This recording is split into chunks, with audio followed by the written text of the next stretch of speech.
We have some huge new news to talk about regarding Black Ops 6 Zombies, including the first potential teaser found for the name of the city that one of the round-based maps will take place in. For a while, we speculated that Terminus Island is one of the maps, but the other map is a city map, and now we might know its name. Some very exciting new zombie storyline revelations, and some new details from leakers finding gameplay-specific details in one of the maps. There's a lot to get through, so we'll waste no further time, but if you want to make sure you don't miss a single piece of news about this game, you need to make sure that you're subbed with the bell ticked, because I'd hate for you to miss one of these videos. Starting off, if you're not already aware, everyone on the internet is now calling this game Black Ops 6, and that's all because there are leaks of an in-game reveal event for the game, including the reveal event reward, which is a blueprint of the classic Mustang and Sally seen in the Black Ops 1 cover art that has the scratches of 6 tally marks on the pistol. And there might not be enough evidence for some, but according to Charlie Intel, they thoroughly believe this is Black Ops 6, and technically Cold War was the 5th Black Ops game, so this one coming up is gonna be the 6th, even though we didn't get a game that was formerly called Black Ops 5. Specifically on zombies, we've known from leakers and dataminers for a while now that at least 2 round-based maps are going to be coming to Black Ops 6 Zombies, one that's going to be set in a city and one that is set on an island. Now, it's very obvious that this game is going to be set in the 90s, which is 5 years after Cold War, and at the end of Cold War Zombies, we had a cutscene that was set 5 years later, and within that, we see Dr. Peck requesting to be taken to an island in the middle of nowhere. This is 100% going to be the island map. Thanks to Modern Warfare Zombies, in the Act 2 story mission cutscene, we see a super brief detail that Fletcher, Zakhaev's right-hand man, in 1993 was chosen by the CIA to be security on Terminus Island, something which the CIA entirely covered up to make out like this island never existed. And this is exactly what this rumored round-based island map is going to be. Leaked details also include there being an underground prison and a lab. We see every member of Requiem arrested at the end of Cold War Zombies, and where would they go? Well, they go to a prison. But with that context on the first rumored round-based Zombies map, let's now talk about the new teaser discovered that's talking about the second round-based Zombies map, which is rumored to be set in a city. Specific map details that have been leaked within the code of Modern Warfare 3 say that it's going to have a bank and a church, as well as a lot of rubble. There's police tape also scattered around, so it's likely that this is a city. Now, we can already draw another potential location for this map based on intel from Black Ops Cold War Zombies, where the director, that is Edward Richtofen, details a massive project undergoing in West Virginia for a brand new test site being built,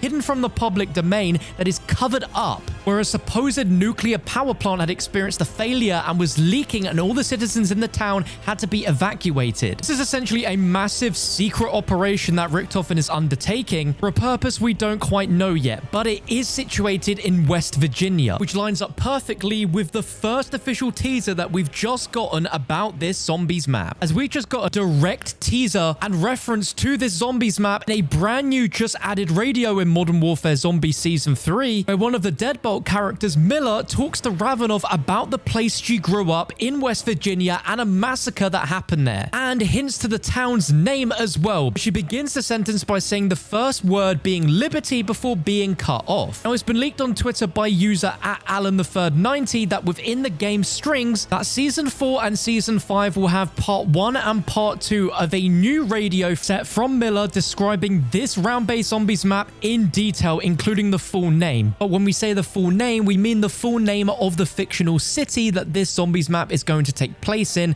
not the round-based Zombies map name itself. But I think that is such a fantastic idea for Treyarch to be slowly drip feeding us teasers and little bits of information about the Zombies maps throughout the next seasons. And with something as subtle as a new radio added, especially in the Modern Warfare Zombies map as big as it is, this was probably going to be quite a while before someone found it. But of course, people are just so keen-eyed that they spotted this radio, seen that it's new, and this audio is definitely the first official teaser from Treyarch on details of what happened in the 90s in the next Black Ops game. It says Ravenov, who was surprised that Miller was even there, and that according to her, every pencil neck she's ever spoken to said that those files were sealed. Everything that happens in this Zombies map in Black Ops 6 has been deleted from history by the CIA to try and cover up what happened there. The radio obviously shows Ravenov knows exactly what happened here because he was there, but Miller was so young, she might not fully understand all of the details, and Ravenov is going to lay it out to her, which is also laying laying it out to us, the players, to get a proper introduction to this round-based zombies location from the perspective of telling the story of what happens 30 years later. And like I said, we're not supposed to know the name of the city this round-based map is in just yet, but with Alan the Third 90 finding strings for season 4 and 5 radios, those file names for the sounds also include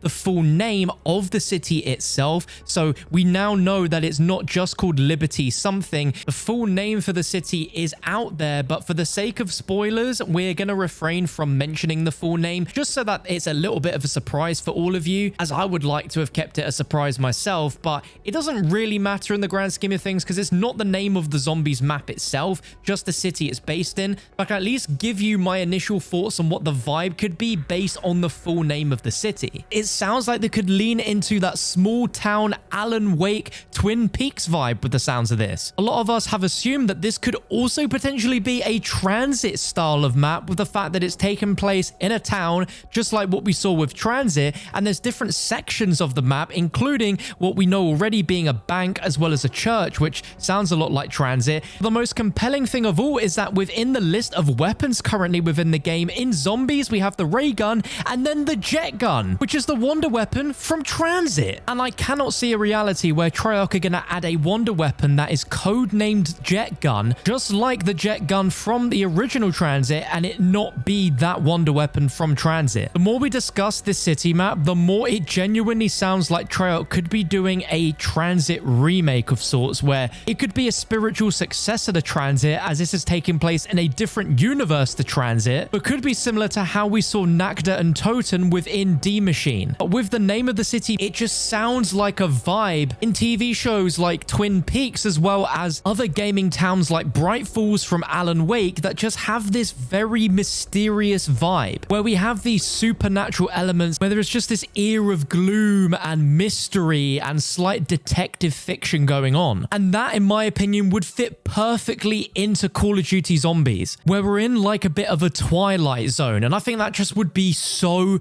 cool. I'd love to know what you think down in the comment section. Now, we've spoken about the jet gun. We've also seen the ray gun, but there's also been references to the effects of a different wonder weapon that causes a zombie's body to bubble and boil, which we last saw an effect with the KT-4 wonder weapon back in Zetsubo no Shima. Now, that definitely sounds like it would fit more of the vibe of the island map, just because it's an island. Zetsubo was also an island. This wonder weapon, yeah, has the effects of bubbling the skin on zombies. We've seen through strings that were also leaked by Alan the Third 90 that this effect is also on a mangler, so the manglers are going to be within Black Ops 6 Zombies, but there's also visual effects of a purple flame Molotov on a zombie. I don't think this will be on both zombies maps. It might be a specific detail on the zombies in one of them, but yeah, there will be some sort of purple Molotov flame on them, which at first sounds very similar to the lava zombies that we got on Shangri-La. On top of that, we also know there's some sort of mutation of the Hellhound being a tentacle dog, which sounds like an experiment gone wrong. And a load of familiar fundamental gameplay features from Cold War are going to be returning in this game, such as the return of the arsenal system, although you won't be able to use that to upgrade your weapon's rarity level. Instead, there will be a brand new system called a tool grinder, which you will put your weapon into and literally grind to create a new rarity of the weapon. There's also been a lot of rumor about the return of some sort of gobblegum-like system. It won't be exactly the same as the gobblegum from Black Ops 3, but it will be somewhat of a similar system, which, if true, I'm so excited. Exfilling on round-based maps will be returning, as that's what we saw before in Cold War. And according to @FumoLeaksMK1 on Twitter, Black Ops 6 will have new characters Radcliffe, along with Adler, Park, and Fletcher, who's a Modern Warfare Zombies character, as a playable operator. Now, it makes sense that Fletcher would be in this game, as he's going to be involved heavily in the story because of Terminus Island that we spoke about earlier in the video. And if so, that's really cool because it adds so much layer and depth to these characters that we would never have necessarily have realized straight off the bat in Modern Warfare Zombies. And it also adds a bit more of a point and relevancy to get additional context to what we're going to experience in Black Ops 6. Now, going back to what we spoke about earlier with the new Season 3 Reloaded cutscene, we learned that this video message from Dr. Gray was taken in 1996, which is a full 6 years after where we expect Black Ops 6 Zombies to pick up from. She specifically mentions that her and the other Requiem members are dying, and that's potentially due to Dark Ether exposure, as they mentioned that they tried to go in the Dark Ether to try and save Samantha Maxis, but they weren't successful. This is why Ava is so important, because she is bonded to the Dark Ether. It's in her genes. She literally possesses the same powers as Samantha Maxis, but even more stronger. And because Gray and the rest of Requiem were dying, they wanted to ensure that someone would look over her, and they agreed Ravenov would be the best choice, especially given his connection to her as technically being her father. There are even bigger implications with all of this, because it looks like the room that Gray is giving this video message from is the exact same room that we see them in present day in the Modern Warfare Zombies intro cinematic, where all of their bodies are decomposed, attached to some sort of device. It further leads me to believe that their bodies, whilst not physically here in this world anymore, are still alive within the Dark Ether permanently. And this cutscene further adds more idea to what Project Janus could be, which is the mystery that we were left at the end of Cold War Zombies from Eddie the director. He is planning something called Project Janus that we're going to see throughout Black Ops 6 Zombies, but the definition of Janus is a Greek god that has the power to open gateways, god of beginnings and ends, and Ava Jansen is exactly that. A person capable of opening dimensional rifts between the Dark Ether and our reality at will. Power that Richtofen desperately wants for a reason we don't know yet. But locking Samantha Maxis away permanently in the Dark Ether is a plan that he had all along. And I assure you that his plan was also to create Ava using the DNA of Samantha and Ravenov to have a person capable of this ultimate power. The question is, why did all the Requiem members have to sacrifice themselves in 96, and how is Ravenov still here nearly 30 years onwards? Well, there's an idea that perhaps Requiem sacrificed themselves to give up their life essence, which allowed Ravenov to live to the point where he's at right now, because his whole purpose at that point was to make sure that Ava was protected and safe. A lot of us have thought for a while that the zombie storyline hasn't been too exciting, but with the Season 3 Reloaded update, things are getting extremely exciting, and I think it's only going to get more and more from here, as the leak strings tell us that we are going to learn a lot more in future radios about one of the round-based Zombies map locations. Isn't it crazy how much we can talk about zombies already despite not actually seeing or hearing a single piece of direct marketing for the game? I doubt it will stay that way for very long, so you need to make sure you subscribe with a bell tick to not miss out on anything. But if you're excited for zombies and you enjoyed the video, drop it a thumbs up and check out another video on your screen right now.